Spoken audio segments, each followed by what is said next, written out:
I agreed to work for the coldest millionaire in the world. Then I found out his deepest secret.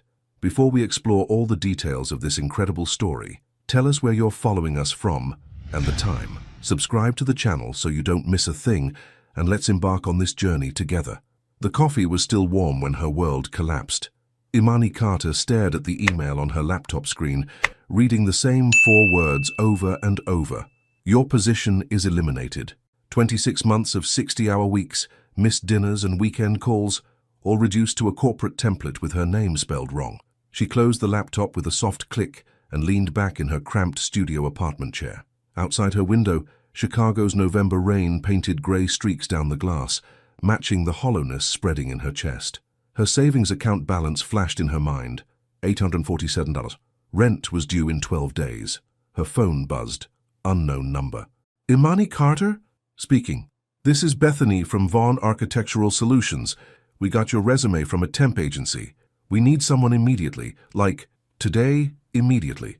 Our executive assistant had a family emergency and won't be back for 6 weeks. Imani straightened. She'd never heard of Vaughn Architectural, but emergency work paid double rates. What kind of executive assistance? High level. The principal is particular, very particular. But if you can handle difficult personalities and maintain absolute discretion, the pay is excellent. How excellent? $4,000 a week. Imani's breath caught. That was more than she'd made in a month at her previous job. I can be there in an hour. Perfect. 40th floor Millennium Tower. Ask for Mr. Vaughn's private elevator. And Miss Carter? Bethany's voice lowered. He doesn't like small talk. At all. The Millennium Tower stretched into Chicago's gray sky like a steel monument to ambition.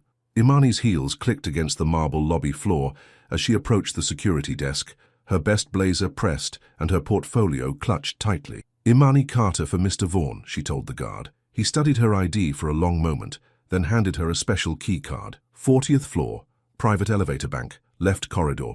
He's expecting you. The elevator was different from the others, sleek, silent, and requiring the key card to even call it. As it climbed, Imani caught her reflection in the polished steel doors. 30 years old, 5'7", with natural hair pulled back in a professional bun and eyes that had seen enough disappointment to recognize opportunity when it knocked. The doors opened to reveal a reception area that looked more like a museum than an office. Floor-to-ceiling windows offered a panoramic view of Lake Michigan, while minimalist furniture sat precisely arranged on polished concrete floors. Everything was gray, white, or black, no color anywhere. Miss Carter, a woman emerged from behind a massive desk. Bethany appeared to be in her 50s, with silver hair and kind eyes that seemed apologetic. Thank you for coming so quickly. Before I introduce you to Mr. Vaughn, I need to explain a few things. She gestured to a leather chair. He's brilliant, absolutely brilliant, but he's also complex. He communicates primarily through written notes or brief verbal instructions. He doesn't engage in casual conversation, ever. Okay. He works unusual hours, sometimes until 2 or 3 in the morning. He takes exactly 30 minutes for lunch, always alone, and he has one rule that's non-negotiable. When his office door is closed, no one, and I mean no one, enters without permission. Imani nodded. Understood. He's not cruel, Bethany continued. Just removed, very removed. Some people find it unsettling. I'm not easily unsettled. Bethany smiled for the first time. Good, because here he comes. The sound of footsteps echoed from the hallway, measured, precise, deliberate. Imani turned toward the sound and felt her breath catch. Elias Vaughn was tall, maybe 6'2", with dark hair that looked like he'd been running his fingers through it. His suit was impeccable, charcoal gray and perfectly tailored, but there was something in his posture that suggested he wore it like armor. His face was sharp angles and shadows, with eyes the color of storm clouds, but it was his expression that stopped her cold. Complete emptiness. Not anger, not arrogance, just nothing, like looking at a beautiful statue that had forgotten how to be human. He stopped 3 feet away from her, close enough to be polite, but far enough to maintain distance. His eyes met hers for exactly 1 second, before shifting to Bethany. This is Miss Carter, Bethany said. She'll be covering for me while I'm away. Elias studied Imani with the same intensity someone might use to evaluate a piece of furniture. No handshake, no welcome, just assessment. Finally, he spoke. His voice was low, controlled, and completely devoid of warmth. Can you follow instructions without asking questions? Yes. Can you work in silence? Yes. Can you maintain confidentiality about everything you see, hear, or observe in this office? Absolutely. He nodded once. Your desk is there. He pointed to a smaller workstation near the windows. Your duties are outlined in the folder. I don't explain things twice. With that, he turned and walked toward a set of double doors at the far end of the space. The doors closed behind him with a soft click. Bethany handed Imani a thick folder. Welcome to Vaughn Architectural Solutions. Your first day starts now. As Imani settled at her new desk, she couldn't shake the feeling that she'd just stepped into something far more complicated than a temporary job. Through the glass walls, she could see Elias at his desk, head bent over architectural plans, completely absorbed in his work. She opened the folder and began reading, but her eyes kept drifting to the man behind the glass walls, the man who carried silence like a shield and wore isolation like a second skin.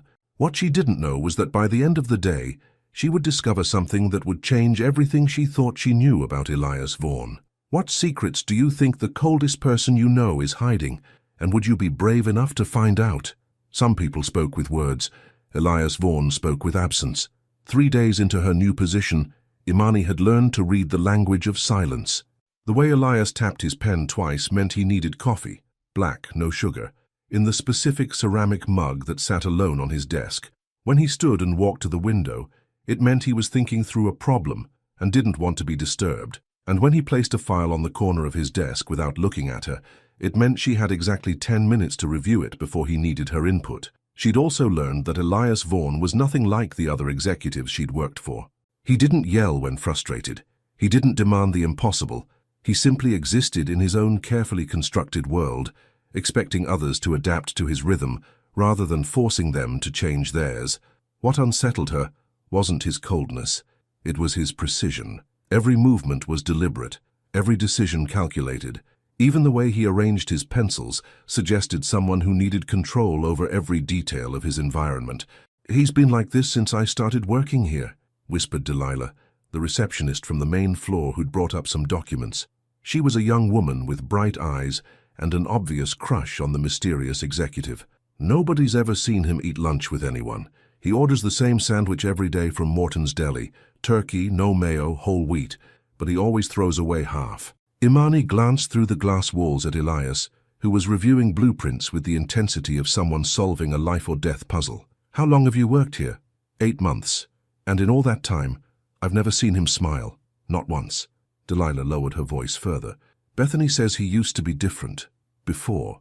Before what? Nobody knows. But whatever happened, it changed everything. After Delilah left, Imani found herself studying Elias more carefully. There were details she'd missed before. The way he never answered his phone when it rang, always letting it go to voicemail first. How he positioned his chair so his back was never to the door. The fact that his office had no personal photographs, no awards, no evidence of a life beyond these walls. At 4:47 p.m., her computer chimed with a message from Elias. Need you to call Morrison Construction.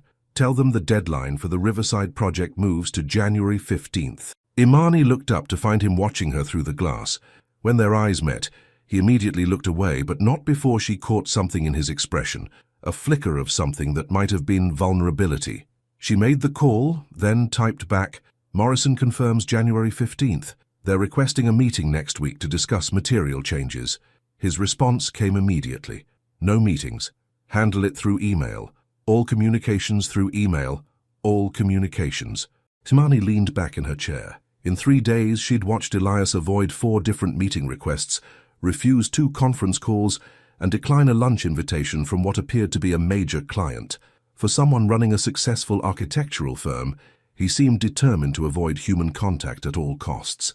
At 6:30 p.m., most of the building had emptied, but Elias remained at his desk. Imani gathered her things, then paused at his door. It was slightly ajar, unusual for him. Mr. Vaughn? She called softly. I'm leaving for the evening. Is there anything else you need? No response. She could see him hunched over his desk, but his posture was different, less controlled, more broken. Mr. Vaughn. This time he looked up, and Imani's breath caught. His eyes were red-rimmed, exhausted, and filled with something she couldn't name. For a moment he looked like a man drowning in his own silence. I'm fine, he said, but his voice cracked slightly on the words. You can go. Imani hesitated. Every instinct told her to leave, to respect his privacy, to maintain the professional distance he so clearly needed. But something in his expression reminded her of herself 3 days ago, staring at that termination email, lost, isolated, and trying to hold together pieces of a life that no longer made sense. "There's a good Thai place down the street," she said quietly. "They deliver until 9. I could order something if you'd like." Elias stared at her for a long moment. "Why would you do that?"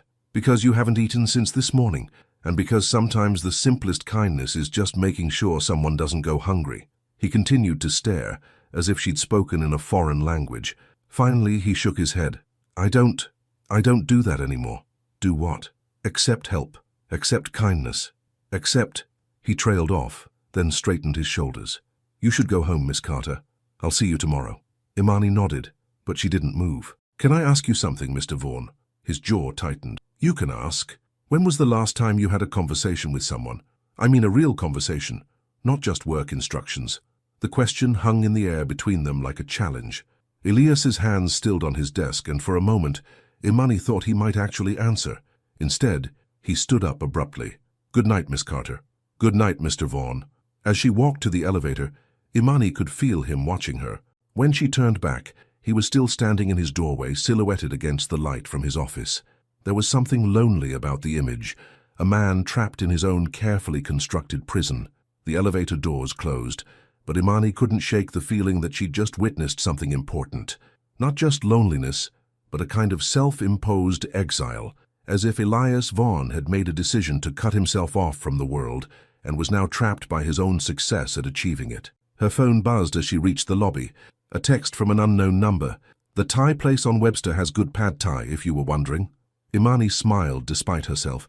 It was the first personal thing Elias had shared with her, a tiny crack in his armor that suggested maybe, just maybe, the man behind the silence wasn't as unreachable as he pretended to be. But what she didn't know was that tomorrow she would discover exactly why Elias Vaughan had built such perfect walls around himself, and why he was so terrified of letting anyone inside. Everyone had secrets, but Elias Vaughan collected them like armor. By her second week, Imani had established a rhythm with her enigmatic boss. She arrived at 8:30 a.m. with his black coffee and the daily project reports. He would nod once, his version of thank you, and disappear into his office until lunch. At exactly 12:15 p.m., he'd emerge to collect the turkey sandwich she'd ordered from Morton's Deli, eat half at his desk while reviewing blueprints, then throw the rest away.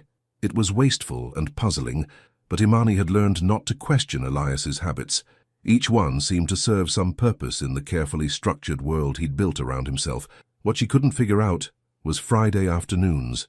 "He's leaving," whispered Delilah, who had started making excuses to deliver documents personally, just to catch glimpses of the mysterious executive. "It's 3:58 p.m. He always leaves at exactly 4:00 p.m. on Fridays." Imani looked up from her computer to see Elias emerging from his office, briefcase in hand. He wore the same charcoal suit as always, but there was something different about his posture, less rigid, more human. "Miss Carter," he said, stopping at her desk, "I'll be unavailable until Monday morning. If Morrison Construction calls about the Riverside project, tell them I'll review their proposals next week." "Of course. May I ask—" "No."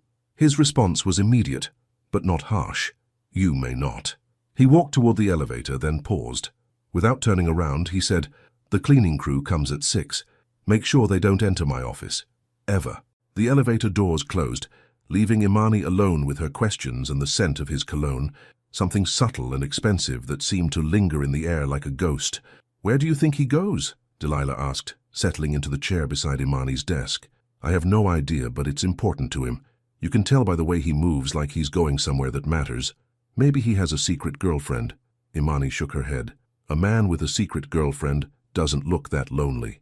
"Then what?" "I don't know, but I'm starting to think that's the point."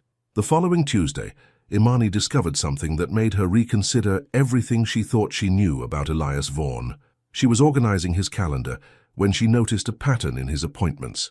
Every meeting was scheduled for Tuesday through Thursday. Mondays were left completely open, as if he needed time to transition back into his work persona. And Fridays after 4 p.m. were blocked off permanently. No exceptions, no explanations. But it was the small notation in the corner of his desk calendar that caught her attention. L&A, 4 years, 2 months, 15 days. The handwriting was Elias's, careful and precise. But beneath the numbers in fainter ink were 2 other words. Never forget. Imani stared at the notation for a long moment. 4 years, 2 months, 15 days from what? And who were L&A? Her computer chimed with a message from Elias. Need you to cancel the Henderson meeting. Reschedule for next Tuesday. She looked up to find him watching her through the glass walls.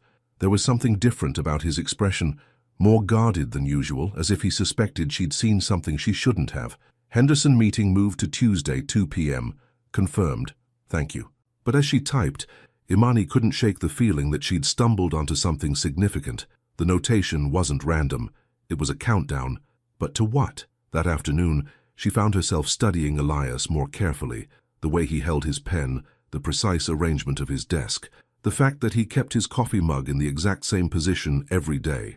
It all suggested someone who needed control, who couldn't afford to let anything be random or spontaneous. It was the behavior of someone who'd been broken by chaos and was now trying to prevent it from happening again. At 3:45 p.m., Imani made a decision that would change everything. "Mr. Vaughan," she called through his slightly open door. "I'm leaving a few minutes early today, doctor's appointment." It was a lie, but she needed to know where he went every Friday. Call it curiosity or call it concern. Either way, she had to understand what pulled him away from his carefully controlled world every week. "Of course," he replied without looking up. Imani gathered her things and headed for the elevator. But instead of going down to the lobby, she pressed the button for the parking garage. If Elias was leaving at 4 p.m., she had 15 minutes to position herself where she could see him without being seen. The garage was dimly lit and filled with the expensive cars of the building's tenants. She found a spot behind a concrete pillar with a clear view of the elevator bank and waited. At exactly 4:02 p.m., the elevator doors opened and Elias emerged. But this wasn't the composed, controlled man she'd been working with for 2 weeks. His shoulders were slumped, his stride slower, and there was something in his expression that looked almost like grief. He walked to a black BMW parked in a reserved spot near the elevator. For a moment, he just stood there, keys in hand, staring at the car as if it held some terrible significance. Then he got in and drove away. Imani waited until his taillights disappeared before emerging from her hiding spot. She'd expected to feel satisfied, like she'd solved a puzzle. Instead, she felt hollow. Whatever Elias was doing on Friday afternoons, it wasn't bringing him joy. It was bringing him pain. The next morning, she arrived at the office to find a single white envelope on her desk. Her name was written on the front in Elias's careful handwriting. Inside was a short note. "I know you followed me yesterday. We need to talk." Imani's heart hammered as she looked up at his office. Elias was already at his desk, but this time he was watching her. When their eyes met, he gestured for her to come in. She knocked on his doorframe. "You wanted to see me? Sit down, Miss Carter." She took the chair across from his desk, trying to read his expression. He didn't look angry, just tired, like someone who'd been carrying a heavy weight for too long. "I should fire you," he said quietly. "Yes, you should. But I'm not going to." "Why not?" He leaned back in his chair, studying her with those storm-gray eyes. "Because in 2 weeks, you're the first person who's cared enough to wonder where I go, and I'm not sure if that makes you dangerous or exactly what I need." Little did Imani know that by the end of the week, she would discover the truth about Elias's Friday disappearances and learn that some secrets are kept not to protect others, but to protect the person carrying them. Some conversations change everything. This was one of them. Elias stood up from his desk and walked to the window, his back to Imani. For a long moment, the only sound in the office was the distant hum of Chicago traffic 40 floors below. 4 years, 2 months, and 16 days ago, he said finally. His voice so quiet she had to strain to hear it. "That's when my life ended."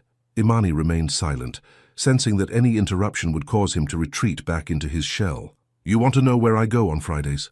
He turned to face her, and she was startled by the raw pain in his eyes.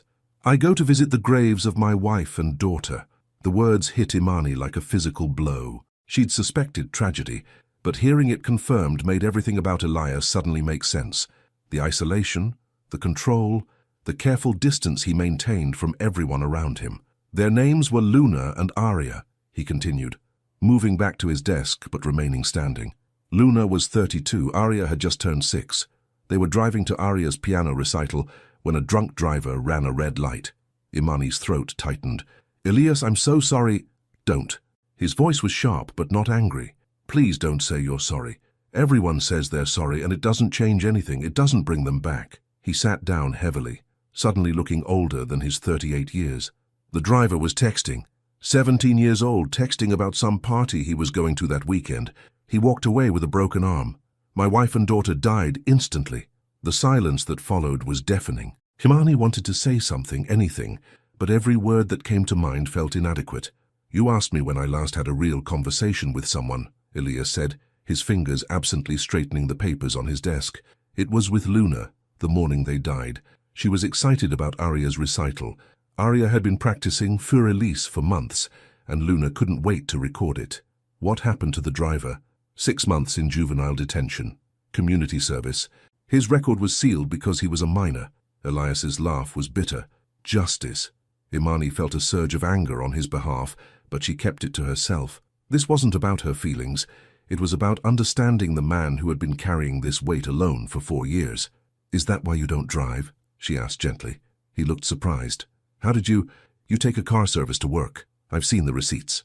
And yesterday, when you went to the parking garage, you stood by your car for a long time before getting in. Elias nodded slowly. I bought that BMW 3 months before they died. Luna loved it. She said it made her feel safe. His voice cracked slightly.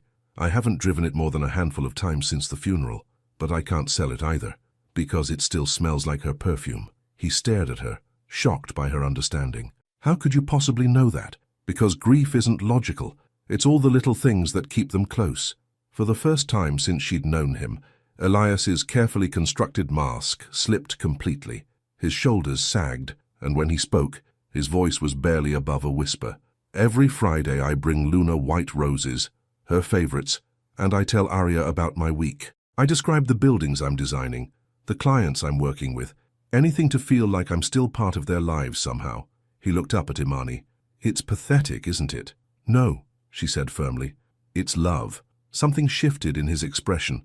Not quite relief, but a loosening of the tension he'd been carrying. Everyone else thinks I should move on, get back out there, start dating again, as if love is interchangeable, like changing clothes. You don't have to move on from them to move forward with your life. I tried, you know. About a year ago, my business partner set me up with someone. A nice woman, successful, attractive. We went to dinner, and she spent the entire evening telling me about her ex-husband's shortcomings. Elias shook his head. All I could think about was Luna, and how she never spoke badly about anyone, even people who hurt her. What happened? I excused myself to the bathroom and never came back. I left cash on the table for the bill and walked home in the rain. He met her eyes. That's when I decided it was easier to just stop trying, stop pretending I could be the person I was before. Imani leaned forward in her chair. Can I tell you something? He nodded. My father died when I was 16. Heart attack, completely unexpected. For 2 years, my mother wouldn't change anything in their bedroom. His clothes stayed in the closet. His coffee mug stayed on the nightstand. His side of the bed stayed made. She paused. Then one day, she met Mrs. Henderson from down the street in the grocery store. Mrs. Henderson had lost her husband the year before, and she told my mother something I'll never forget. What? She said, honey, there's a difference between honoring someone's memory and being buried with them. Your husband would want you to live, not just survive. Elias was quiet for a long moment. What did your mother do? She started small, moved his mug to the kitchen cabinet, donated some of his clothes to charity, started sleeping on his side of the bed sometimes. Imani smiled softly. She never remarried, but she started living again. She'd tell me, your father will always be my first love, but that doesn't mean my heart can't grow bigger. Second, you think I should follow her example? I think you should stop punishing yourself for surviving. The words hung in the air between them, like a challenge. Elias stared at her for a long moment, and Imani could see him wrestling with something internal, years of carefully constructed walls being tested by a truth he wasn't ready to accept. Finally, he stood up. I should get back to work. It was a dismissal, but a gentle one. Imani rose from her chair, but paused at the door. Elias? He looked up. Thank you for trusting me with their names. After she left, Elias sat alone in his office, staring at the calendar notation that had become his daily ritual. For the first time in 4 years, he wondered what Luna would think of the life he'd built, or rather the life he'd stopped building. But Imani's words had planted a seed that would soon grow into something neither of them expected, the possibility that healing didn't require forgetting, and that love could expand, rather than replace. Healing begins with the smallest shifts. A coffee shared, a door left open, a moment of unguarded laughter. The change in Elias was subtle at first, so subtle that Imani almost missed it. On Monday morning, he emerged from his office at 10:30 a.m. instead of staying locked away until lunch. He walked to her desk with a blueprint in hand, but instead of leaving it with a brief instruction, he paused. "The Morrison Project," he said, unrolling the architectural plans across her workspace. "They want to add a children's playground to the community center design." Imani studied the blueprint, noting the precise lines and thoughtful spacing. "That's a beautiful addition. Will it fit within their budget? Probably not.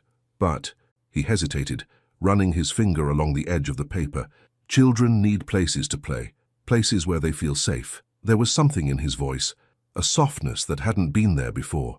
Imani looked up to find him staring at the playground design with an expression she couldn't quite read. "Luna and I used to take Arya to a playground like this one," he said quietly. "She loved the swings, said they made her feel like she was flying." It was the first time he'd mentioned his family without prompting, the first time he'd shared a memory that wasn't buried in pain. What was her favorite thing to do there? A ghost of a smile crossed his face. She'd make up stories about the other children, create entire backstories for kids she'd never even spoken to. "That girl in the red jacket is a secret princess," she'd whisper, "and the boy on the monkey bars is training to be a superhero. She sounds like she had an amazing imagination." She did. Luna used to say Arya saw magic everywhere because she hadn't learned yet that the world could be cruel. The conversation lasted only a few minutes, but it felt like a breakthrough. When Elias returned to his office, he left the door slightly ajar, something he'd never done before. By Wednesday, the changes were more noticeable. Elias started eating his entire sandwich at lunch, instead of throwing half away. He responded to emails with more than single-word answers, and when Delilah delivered documents that afternoon, he actually acknowledged her presence with a nod. "Did you see that?" Delilah whispered excitedly after he'd returned to his office. "He looked directly at me, and I swear he almost smiled." "Almost smiled isn't the same as smiling," Imani pointed out, but she was secretly pleased by his progress. For Elias Vaughn, almost smiling is like anyone else throwing a parade. That afternoon, Imani was reviewing contract details when she heard something unexpected. Laughter. Not loud, not long, but unmistakably genuine. She looked up to see Elias on a phone call, and for just a moment, his face looked younger, lighter. When he hung up, she couldn't resist asking, "Good news. The Henderson project just got approved for Phase 2. Apparently, the City Council loved our community integration design." He paused, then added, "It's the first project I've felt genuinely excited about in years." "That's wonderful. You should celebrate." "I don't really celebrate anymore." "Why not?" He considered the question seriously. "Because celebration feels like betrayal, like I'm moving on without them." Imani set down her pen and gave him her full attention. "Can I ask you something? You seem to make a habit of it. When Arya accomplished something, learned a new piano piece, got a good grade, made a friend, how did you and Luna respond?" "We celebrated. Luna would make her favorite chocolate chip pancakes and I'd—" He stopped, understanding where she was going with this. "You'd what?" "I'd pick her up and spin her around until she got dizzy and begged me to stop." His voice was soft with memory. "She'd giggle so hard she'd get hiccups." "And how do you think Arya would feel if she knew you'd stopped celebrating good things because she wasn't here to celebrate them with you?" Elias was quiet for a long moment. "She'd probably tell me I was being silly. She hated when people were sad." "Then maybe celebrating isn't betraying their memory. Maybe it's honoring who they were." Thursday brought the biggest surprise yet. At 3 p.m., Elias emerged from his office, carrying 2 coffee cups. "I made too much coffee," he said, setting one cup on Imani's desk. Seemed wasteful to throw it away. Imani looked at the cup, then at him. They both knew he hadn't made too much coffee. The machine in his office only made single servings. This was intentional. "Thank you." He lingered beside her desk, seeming unsure of himself. "The coffee might be terrible. I'm not used to making it for other people." Imani took a sip. It was perfect. Strong, but not bitter, with just the right temperature. "It's excellent. Luna always said I made better coffee than the expensive shops. She'd bring me a thermos of it when she picked me up late from the office." He sat down in the chair across from her desk. "Another first. I haven't made coffee for anyone else since her. They drank their coffee in comfortable silence, watching the Chicago skyline through the floor-to-ceiling windows. For the first time since Imani had started working there, The office felt less like a mausoleum and more like a place where people actually worked together. "Can I tell you something?" Elias said suddenly. "Of course. I've been thinking about what you said, about your mother and how she started sleeping on your father's side of the bed. And? Last night I drove home instead of taking a car service. It was the first time I'd driven anywhere except to the cemetery since the accident." Imani felt her heart skip. How did it feel? Terrifying, but also, he searched for the right word, liberating, like I was reclaiming something I'd given up. "That's huge, Elias. It's just driving." "No, it's not. It's choosing to engage with the world again instead of just surviving in it." He smiled then. Not a full smile, but something genuine and warm that transformed his entire face. "You know, Luna would have liked you." "Yeah?" She had a theory that the best people were the ones who saw through your defenses and cared enough to call you on your nonsense. Is that what I'm doing? Calling you on your nonsense? Absolutely. And it's exactly what I needed, even though I didn't want to admit it. As Elias returned to his office that afternoon, Imani felt something she hadn't experienced in weeks. Hope. Not just for her job security or financial stability, but for the complicated, wounded, brilliant man who was slowly learning to live again. But what neither of them realized was that these small changes were building towards something much larger, a moment that would test everything Elias thought he knew about love, loss, and the possibility of second chances. What small change in your daily routine do you think could make the biggest difference in how you connect with others? And do you believe healing happens in big moments or tiny steps? Sometimes the most profound moments happen in the most ordinary circumstances. Friday arrived with an unexpected complication. At 2 p.m., Imani's phone rang with news that would change everything. "Miss Carter, this is Dr. Brennan from Chicago General. Your emergency contact form lists you for Mrs. Dolores Kingsley." Imani's heart stopped. Mrs. Kingsley was her elderly neighbor, a 78-year-old widow who had become like a grandmother to her. "What happened?" "She's had a fall. Nothing life-threatening, but she needs surgery on her hip. She's asking for you." "I'll be right there." Imani hung up and immediately started gathering her things, her mind racing through everything she needed to handle. Mrs. Kingsley had no family nearby, and Imani was the closest thing to a daughter she had. She was halfway to the elevator when she realized she'd forgotten to tell Elias she was leaving. She turned back to find him standing in his office doorway, watching her with concern. "Emergency?" he asked. "My neighbor. She fell and needs surgery. I have to go." His response was immediate. "Don't worry about work. But it's Friday afternoon, and you have the Henderson call at 4, and Imani." The use of her first name stopped her mid-sentence. "Some things are more important than work. Go take care of your family." She stared at him, surprised by his understanding. "Thank you. Keep me updated." It was phrased as a question, not a command, and something about his tone made her realize he genuinely cared about what happened to Mrs. Kingsley, a woman he'd never even met. "I will." At the hospital, Imani spent the next 6 hours in waiting rooms, filling out paperwork and holding Mrs. Kingsley's hand through the pre-surgical anxiety. The surgery went well, but Mrs. Kingsley would need weeks of recovery and physical therapy. "You don't have to stay, dear," Mrs. Kingsley said weakly from her hospital bed. "I know you have that important job. Nothing is more important than making sure you're okay. You're such a good girl, just like I told that handsome man who came by." Imani looked up from the crossword puzzle she'd been helping with. "What handsome man?" "The one from your office. Tall, serious-looking, expensive suit. He brought flowers." Imani's heart skipped. "Someone from my office came here. Said his name was Elias. Very polite, but he seemed nervous. Asked if there was anything you needed. He's here. Now? In the waiting room, I think. Been there about an hour." Imani found Elias exactly where Mrs. Kingsley had said, sitting in an uncomfortable plastic chair, looking completely out of place among the hospital's sterile environment. He was staring at his hands, lost in thought, when she approached. "What are you doing here?" He looked up, startled. "I wanted to make sure everything was okay, and I thought—" He gestured to a small bouquet of white roses on the chair beside him. "I thought she might like flowers." White roses, Luna's favorites. The significance wasn't lost on Imani. "Elias, you didn't have to come all the way here." "Yes, I did." He stood up, running a hand through his hair. "When you left today, you looked scared, really scared, and I realized that in the past month you've been taking care of me, making sure I eat, checking if I need anything, just being present. But I've never asked if you needed anything. That's your job description." "No, that's friendship. And I haven't been a very good friend. The word friendship hung between them, acknowledging something that had been growing but hadn't been named. Imani felt a warmth spread through her chest. "How is she?" Elias asked. "Surgery went well. She'll be in the hospital for a few days, then needs rehabilitation." Imani sank into the chair beside him. "She doesn't have anyone else. Her husband died 5 years ago, and her children live across the country. What will you do? Take care of her, help with her recovery. Make sure she has what she needs." Elias was quiet for a moment. "You can't do that and work full-time." "I know, I'll figure something out." "No, you won't, because I'm going to help." Imani turned to stare at him. "What?" "Mrs. Kingsley needs care.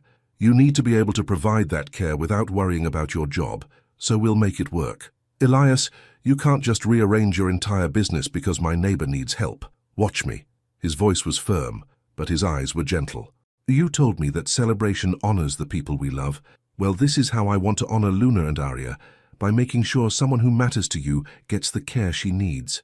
Imani felt tears prick her eyes.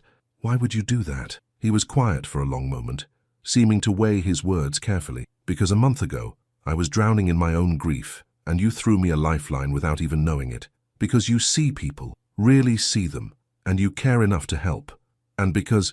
"Because what?" "Because Luna always said that the measure of a person isn't what they accomplish when everything is going well.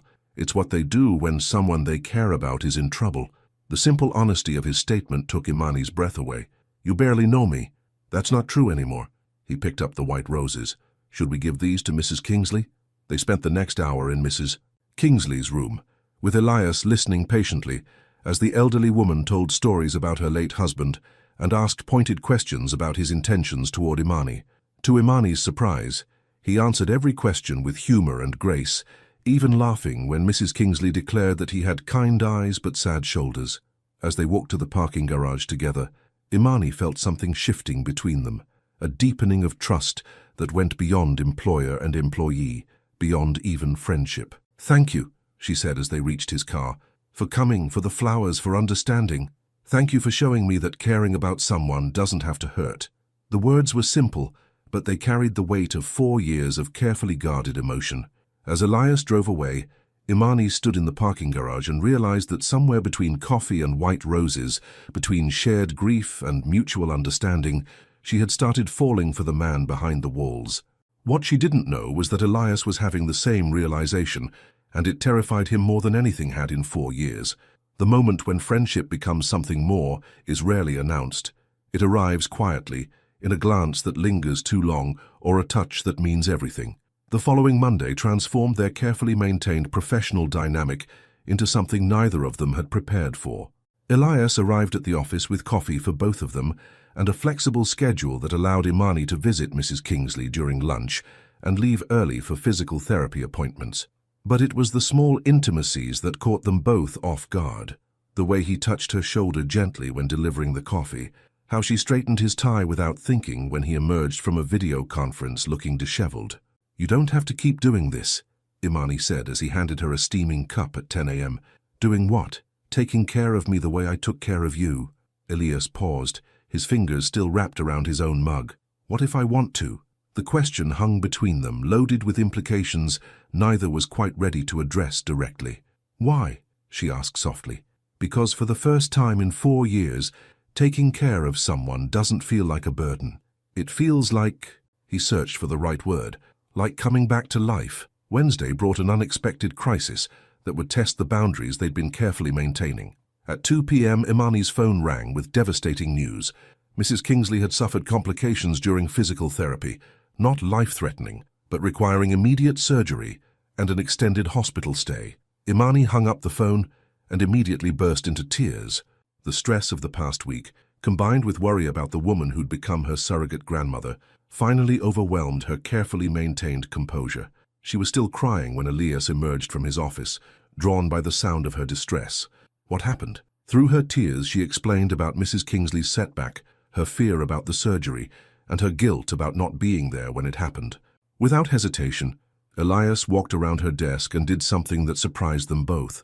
He pulled her into his arms. The hug was meant to be comforting, brotherly, but the moment Imani melted against his chest, everything changed. She fit perfectly against him, her head tucked beneath his chin, and for the first time in years, Elias felt the rightness of holding someone who mattered. "She's going to be okay," he murmured into her hair, "and you're going to be okay too." Imani pulled back slightly to look at him, her tears still fresh on her cheeks. "How can you be so sure?" "Because you're stronger than you know, and because you're not handling this alone anymore." The space between them was maybe 6 inches, close enough that she could see the flecks of blue in his grey eyes, close enough to notice that his breathing had changed. The air felt charged, electric with possibility. "Elias," she whispered. "I know," he said, his voice rough. "I know this complicates everything." "What does?" Instead of answering with words, he reached up and brushed a tear from her cheek with his thumb. The gesture was tender, intimate, and completely devastating to both of them. "The way you make me want things I thought I'd never want again," he said finally. Before either of them could think too hard about the consequences, Imani rose up on her toes and kissed him. It was supposed to be soft, grateful, a moment of connection born from shared vulnerability. But the instant their lips met, 4 years of Elias's carefully contained loneliness and weeks of growing attraction exploded into something neither of them could control. He kissed her back with a hunger that surprised them both, his hands tangling in her hair, pulling her closer as if she might disappear if he didn't hold tight enough. She tasted like coffee and possibility, like everything he'd thought he'd lost forever. When they finally broke apart, both were breathing hard, staring at each other with a mixture of wonder and terror. "Oh God," Imani whispered. "What did we just do?" Elias stepped back, running his hands through his hair. "I don't know. I mean, I know what we did, but I don't know what it means, or what we're supposed to do now, or, Elias, or if this is betraying Luna's memory, or if I'm using you to feel something other than grief, or, Elias." He stopped rambling and looked at her. "Do you regret it?" The question was simple, but the answer was complicated. He studied her face, flushed, beautiful, worried, and realized that for the first time in 4 years, he felt truly alive. "No," he said quietly, "I don't regret it, but I'm terrified of what it means. Because of Luna, because of you." His honesty was brutal and beautiful. "Because if I let myself care about you the way I'm starting to, and something happens to you, I won't survive it twice." Imani felt her heart break and mend simultaneously. "So what do we do?" "I don't know. I've been emotionally dead for 4 years. I'm not exactly an expert on how to navigate this." Before she could respond, the elevator chimed, and Delilah's voice echoed across the office. "Hello, Imani? I have those contracts from Morrison Construction." They sprang apart like teenagers caught by parents, both trying to look professional while their hearts hammered against their ribs. "1 second, Imani called, then turned to Elias. "We should talk about this." "Yes, definitely, but not here." "When? Tonight? After you visit Mrs. Kingsley?" She nodded, then smoothed her hair and went to meet Delilah, leaving Elias standing alone by her desk, touching his lips and wondering if he'd just made the best or worst decision of his life. What neither of them realized was that their kiss had been witnessed by someone who would soon force them to confront feelings they weren't ready to examine and make a choice that would change everything. Some secrets reveal themselves when we're finally ready to let them go. That evening, Imani left the hospital with Mrs. Kingsley's encouraging words ringing in her ears. "That young man of yours has the look of someone who's been carrying too much alone. Sometimes the best thing you can do for a person is help them set down their burdens." She returned to the office at 8 p.m. to find Elias waiting for her, 2 takeout containers from the Thai restaurant, and an expression that suggested he'd spent the past 6 hours overthinking everything. "How is she?" he asked as she settled into the chair across from his desk. "Better. The surgery went well, and she's already asking when she can go home to terrorize her physical therapist." Imani opened her container, the familiar scent of pad Thai filling the air between them. "She asked about you. What did you tell her?" "That you're complicated." Elias smiled, a real smile this time. "That's diplomatic." They ate in comfortable silence for a few minutes, both aware they were avoiding the conversation they'd come here to have. Finally, Elias set down his fork and looked directly at her. "I've been thinking about this afternoon. And I realized something. For 4 years I've been acting like loving Luna, and Arya was a finite resource, like if I let myself care about anyone else, I'd somehow diminish what I felt for them." He paused, choosing his words carefully. "But when I held you today, when I kissed you, I didn't feel like I was betraying them. I felt like I was honoring the part of me they loved most." Imani's breath caught. "Which part?" The part that believes in connection, in taking care of people, in building something beautiful with someone who matters. Before she could respond, he stood up. There's something I want to show you, something I've never shown anyone. He walked to what appeared to be a solid wall behind his desk and pressed something Imani couldn't see. A hidden panel slid open, revealing a doorway she'd never known existed. Elias, what? Trust me?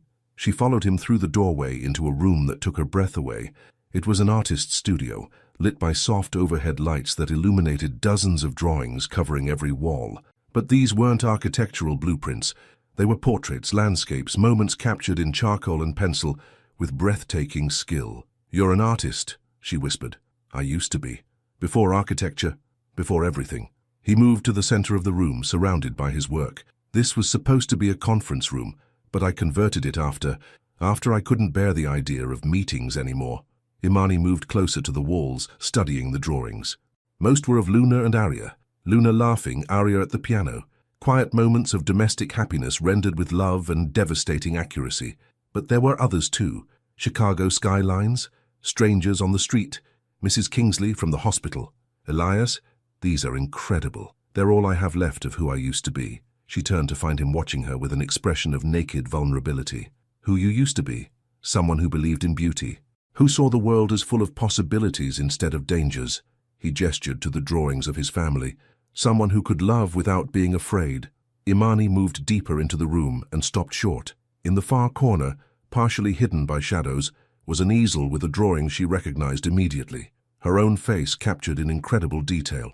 When did you draw this? Elias's cheeks flushed. Last week, after the hospital. I couldn't stop thinking about the way you looked when you were worried about Mrs. Kingsley. Completely present, completely caring, completely yourself. She studied the drawing, seeing herself through his eyes. Stronger than she felt, more beautiful than she believed, full of a compassion that transformed her ordinary features into something luminous. I haven't drawn anyone new in 4 years, he said quietly, but I couldn't get your face out of my head. Imani turned to face him, her heart hammering. What does that mean? It means I'm falling in love with you, and it terrifies me. The words hung in the air between them, simple and devastating and true. Imani felt tears prick her eyes, not from sadness but from the overwhelming rightness of finally hearing him say what they'd both been feeling. It terrifies me too, she whispered. Because of the job? Because I'm your boss? No, because I've been waiting my whole life for someone to see me the way you do in that drawing. And now that I've found it, I'm afraid of losing it. Elias closed the distance between them slowly, giving her time to pull away if she wanted to. Instead, she met him halfway. What if we don't lose it? He said, his voice barely above a whisper. What if we're both brave enough to try? This time, when he kissed her, it was different, slower, deeper, full of promise instead of just desperate need. It was the kiss of two people who had decided to stop running from what scared them most. When they broke apart, Elias rested his forehead against hers. I don't know how to do this. I don't know how to love someone without being afraid of losing them. Then we'll figure it out together. What about work? What about Elias? She placed her hands on either side of his face. We'll figure it out. All of it. But right now, in this moment, can we just be happy? He looked around the room at the drawings that represented his past, at the woman who might represent his future, at the art that had kept him connected to his humanity when everything else felt lost. Yes, he said finally, we can be happy. As they stood surrounded by years of carefully preserved memories and the promise of new ones yet to be made, neither of them noticed the shadow that had briefly appeared in the doorway, someone who had seen them together and was already planning how to use that information. But for now, in the sanctuary of hidden art and shared vulnerability, Elias and Imani allowed themselves to believe that love could be stronger than fear and that some risks were worth taking. Sometimes moving forward requires facing the very thing you've been running from. The happiness lasted exactly 3 days. Tuesday morning started like any other. Elias arrived with coffee for both of them, their fingers brushing as he handed her the cup, sending warmth shooting up her arm. They'd been careful at work, maintaining professionalism while stealing glances and small touches that felt like shared secrets. But at 10:47 a.m., everything changed. Mr. Vaughn? Delilah's voice came through the intercom, unusually tense. There's someone here to see you. She says it's urgent. Elias frowned at Imani, who shrugged. His calendar was clear until noon. Send them in. The woman who walked through the elevator doors was elegantly dressed, probably in her early 60s, with silver hair and eyes the same stormy grey as Elias's. She carried herself with the confidence of someone accustomed to being heard, but there was something fragile around the edges of her composure. Elias went completely rigid. "Mum." Imani felt her stomach drop. In all their conversations, Elias had never mentioned his family. Now she understood why. "Hello, Elias." The woman's voice was carefully modulated, but Imani could hear years of unresolved tension beneath the surface. "You look well. What are you doing here?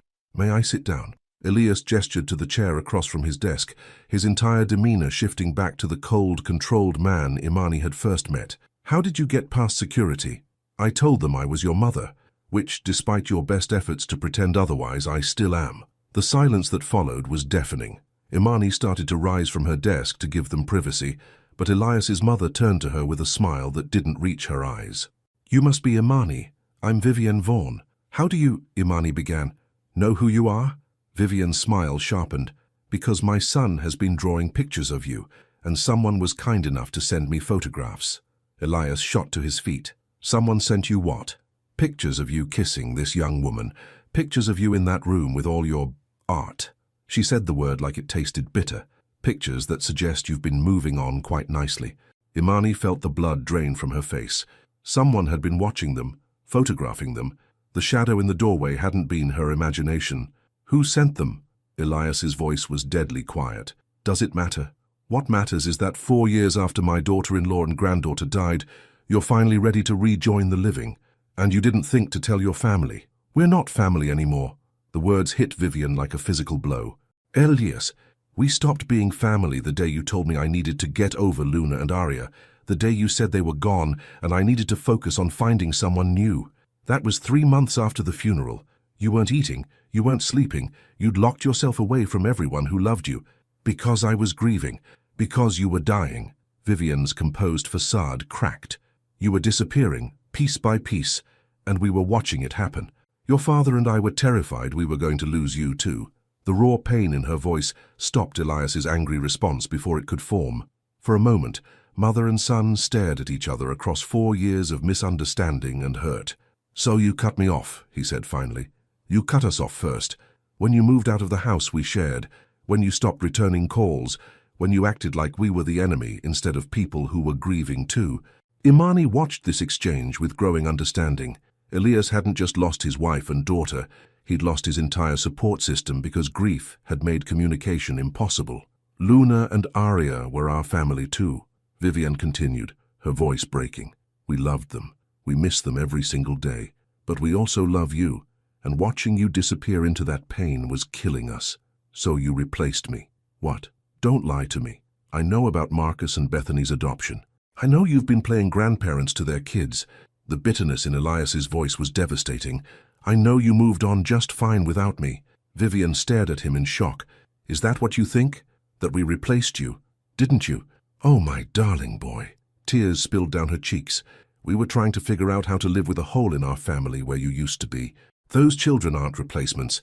They're the only thing that's kept us from drowning in the grief of losing everyone we loved most." The words hung in the air like a confession. Imani felt tears prick her own eyes, watching this family try to bridge a chasm that had been built from love and pain in equal measure. "I couldn't," Elias whispered. "I couldn't pretend to be okay when I wasn't. I couldn't sit through family dinners and act like the world made sense anymore.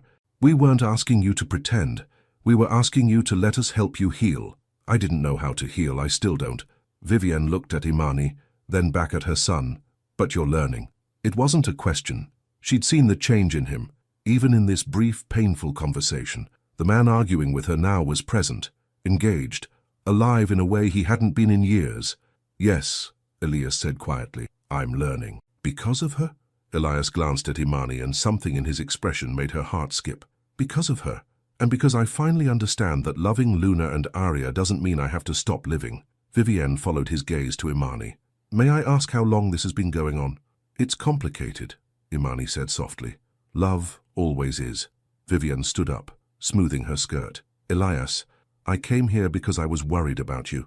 Because the pictures made it look like you were finally ready to be part of the world again. And I wanted to know if that meant you might be ready to be part of our family again too. I don't know. That's honest, at least." She picked up her purse. For what it's worth, your father and I never stopped hoping you'd come back to us, and we never stopped loving you, even when loving you hurt. She headed toward the elevator, then paused. Imani? Yes? Thank you for bringing my son back to life, but be careful. Someone is watching you both very closely, and they may not have your best interests at heart. After she left, Elias and Imani sat in stunned silence. Finally, Elias spoke. Someone's been photographing us. Who? I don't know. But whoever it is knows about the room, knows about us, and they're using it against me somehow. What do we do? Elias stood up, his jaw set with determination. We find out who's been watching us, and we make sure they understand that I'm not the broken man I used to be. But what they would discover about their mysterious observer would force them to confront not just external threats, but the question of whether their newfound love was strong enough to survive the price of being together. The truth has a way of demanding everything from us: our courage, our honesty, and sometimes our hearts. The answer came at 4:30 p.m. that same day, delivered with the calculated precision of someone who had been planning this moment for weeks. Bethany walked through the elevator doors, carrying a manila envelope, and wearing an expression Imani had never seen before: cold, determined, and completely unlike the kind woman who had welcomed her on her first day. Bethany? Elias looked up from his desk, confusion written across his face. What are you doing here? Your mother's surgery was scheduled for next month. I lied. She set the envelope on his desk with deliberate care. Just like I've been lying about a lot of things. Imani felt ice form in her stomach. You've been watching us. Very good. Bethany's smile was sharp enough to cut. I've been documenting everything. The coffee dates, the intimate conversations, the way you look at each other, that rather passionate kiss in his office. She gestured to the envelope. It's all in there. Elias opened the envelope with hands that weren't quite steady. Inside were dozens of photographs, some taken with a telephoto lens from the building across the street, others clearly shot from inside the office itself. All of them showed two people falling in love, captured without their knowledge or consent. Why? Elias's voice was barely controlled fury. Because someone needed to protect you from making a terrible mistake. Protect me from what? Bethany's composure cracked slightly. From her. From this fantasy that you can just move on and pretend Luna and Arya never existed. The words hit the room like a bomb. Imani felt her chest tighten as the full scope of Bethany's obsession became clear. Bethany, Elias said carefully, Luna and Arya have been gone for 4 years. They're not coming back, but their memory should be sacred. You promised Luna you'd love her forever. You promised Arya you'd always be her daddy. And now you're throwing all of that away for... She looked at Imani with undisguised contempt. For someone you barely know. I'm not throwing anything away, aren't you? Bethany pulled out her phone and showed them a photo. Elias and Imani in the hidden room surrounded by his drawings. You brought her into the space where you keep their memory. You drew her picture next to theirs. How is that not betrayal? Imani stood up, her anger finally overriding her shock. You don't get to decide what betrayal looks like for him, don't I? I was Luna's best friend. I was Arya's godmother. I loved them too, and I watched this man fall apart when they died. I held him while he cried. I made sure he ate. I kept his business running when he couldn't function. I earned the right to protect what they built together. The possessiveness in her voice made everything click into place for Elias. You're in love with me. Bethany's face flushed red. I've always been in love with you. But Luna was my friend, so I stepped aside. I watched you be happy with her, watched you build a family, and I accepted that I would only ever be on the periphery of your life. But when they died, you thought you'd have your chance. I thought you'd eventually see that I was the one who never left. The one who understood your pain because I was grieving them too. The one who could love you without trying to replace what you lost. Elias stared at her with something like pity. Bethany, I never gave you any indication that I felt that way about you. Because you were too broken to see it. But you were healing slowly, and I thought someday... She gestured helplessly. Then she showed up and ruined everything. Imani felt a surge of something between anger and sympathy. I didn't ruin anything. I helped him remember that he's still alive. You made him forget what he owes to the dead. I made him realize that living isn't a betrayal of the dead. Imani's voice rose. That Luna and Arya would want him to be happy, not trapped in a museum of grief. You don't know what they would want. You never knew them. But I know him. Imani turned to face Elias. And I know that the man who draws with such love, who grieves with such depth, who cares with such intensity, That man is capable of honoring his past while building a future. Luna and Arya didn't love a man who would choose death over life. They loved someone who would choose love even when it scared him. Bethany pulled out another envelope. This one, thicker. It doesn't matter what pretty speeches you make. What matters is that I have enough evidence here to destroy both of your careers. Inappropriate workplace relationships, abuse of power, breach of professional conduct. Do it. Elias's voice cut through her threats like a blade. Both women stared at him. I said do it. Release your photos, file your complaints, destroy my career if that's what you think you need to do. He stood up, and for the first time since Imani had known him, he looked completely unafraid. Because I won't let fear make my choices anymore. Elias, Bethany started. No. You want to know what Luna and Arya would think? They'd think I wasted 4 years being afraid to live. They'd be heartbroken that I let grief turn me into someone who was afraid of joy, afraid of connection, afraid of love. He looked at Imani. They'd be grateful that someone finally cared enough to remind me who I used to be. Bethany's face crumpled. I loved them too, and I loved you, and I couldn't bear watching you forget them. I'm not forgetting them, Elias said gently. I'm learning that loving them doesn't mean I have to stop loving altogether. He walked to Imani and took her hands. I love you, he said, loud enough for Bethany to hear, clear enough that there could be no doubt. I love your strength, your kindness, the way you see beauty in broken things. I love how you made me remember that grief and joy aren't mutually exclusive. And I love that you never asked me to choose between my past and my future. You just showed me I could have both. Imani felt tears streaming down her face. I love you too, all of you, including the parts that still belong to them. Bethany watched this exchange with the expression of someone watching a dream die in real time. Finally, she picked up her envelopes. I won't use these, she said quietly, but I can't work here anymore. I can't watch you be happy with someone else. I understand, Elias said. And Bethany, thank you for everything you did when I couldn't do it myself. Luna and Arya were lucky to have you love them. After she left, Elias and Imani stood in the silence of his office, holding each other while the Chicago skyline painted everything in golden afternoon light. Are you okay? Imani asked. I'm better than okay. I'm free. He pulled back to look at her. I choose you, Imani. I choose us. I choose the possibility that love can be bigger than loss, even if it's complicated, even if people don't understand. Especially then, he kissed her forehead, because the best things in life are worth fighting for.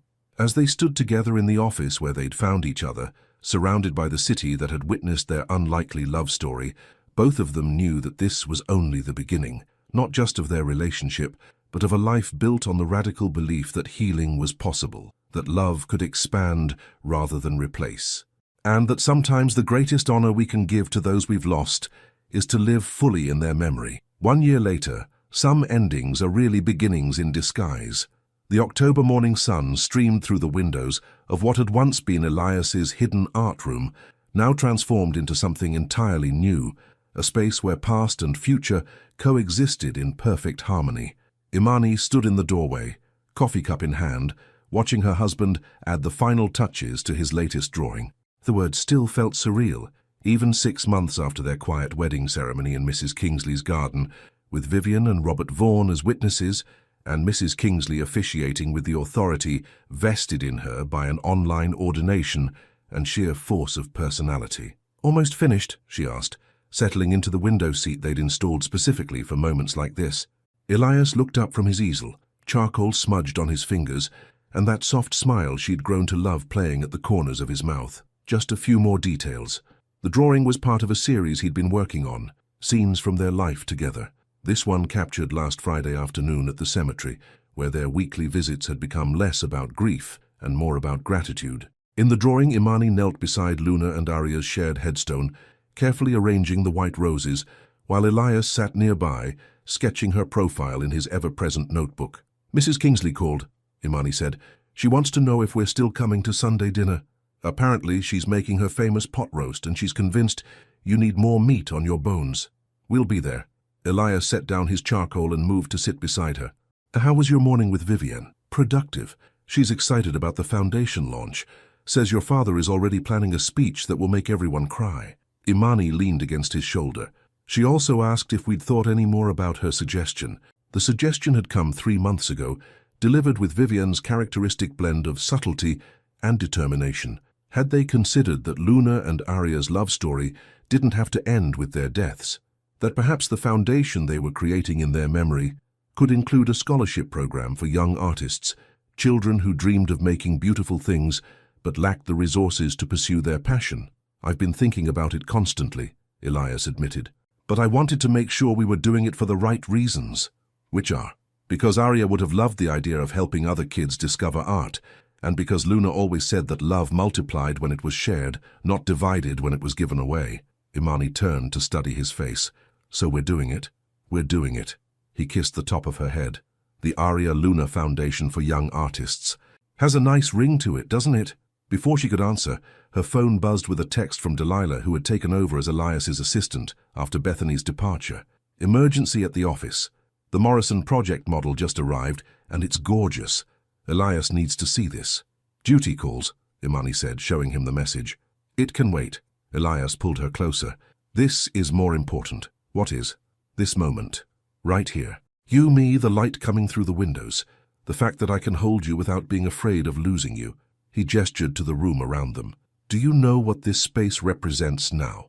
Imani looked around the studio, taking in the drawings that chronicled not just his grief but his healing. Luna and Arya's portraits still held places of honor on the far wall, but they were surrounded now by scenes of a life being rebuilt. Elias and Imani's first coffee together, Mrs. Kingsley laughing in her hospital bed, Vivienne crying at their wedding. Quiet moments of domestic happiness that proved love could bloom again without diminishing what came before. What does it represent? Proof that the heart has infinite capacity, that loving you doesn't make me love them less. It makes me love everything more. Through the window, Chicago stretched out before them, a city full of possibilities and new beginnings. Somewhere in that urban landscape, other people were learning to love again after loss, finding the courage to believe that happiness wasn't a betrayal of sorrow, but its ultimate transformation. Do you ever wonder what they'd think? Imani asked softly. About us? About this life we're building? Elias was quiet for a moment, considering. I think Luna would tease me about how long it took me to ask you to marry me. And I think Arya would demand to know why we don't have a dog yet. Just a dog? Well, she always wanted a little brother or sister, but she was 6. I think she would have settled for a golden retriever.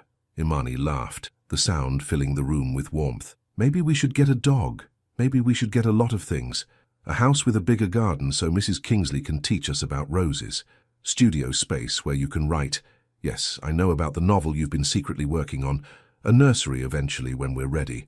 And if we have children, then they'll grow up knowing about the aunt and sister they never met, but who loved them before they were even born. They'll learn that love doesn't end with death. It just changes form. A year ago, Imani would never have imagined sitting in a room filled with portraits of her husband's deceased family, planning a future that honored both past and present. But grief, she'd learned, wasn't the opposite of love. It was love with nowhere to go. And sometimes, if you were very lucky, you found someone willing to help you redirect that love toward new possibilities. I love you, she said, the words carrying the weight of everything they'd survived to get to this moment. I love you too, all of you. Even the parts that belonged to the future we're going to build together.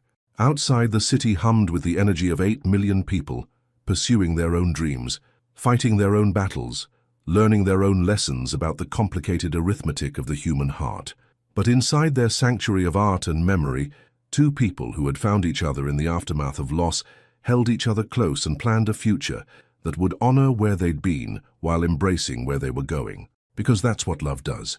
It expands to fill whatever space it's given, creating room for both memory and hope, both gratitude and anticipation. And sometimes, if you're very brave and very lucky, it creates something beautiful enough to last forever. In the end, Elias and Imani learned that the greatest tribute to those we've lost isn't to stop living. It's to live so fully, so completely, so openly, that our joy becomes a testament to the love that made us who we are. And in that living, in that loving, in that choosing hope over fear, we discover that some stories don't end. They just begin again, in different voices, with different faces, but with the same eternal truth. Love is the only thing that grows when it's shared. What would you want someone you love to do if you were no longer here to share their life? Would you want them to stay frozen in grief, or would you want them to love again, fully and fearlessly? Your participation in the channel is very important. Please leave your opinion in the comments. Thank you so much for watching until the end. If you enjoyed this story, don't forget to subscribe to the channel, leave a like, and comment your thoughts. Your participation is very important to us. See you next time.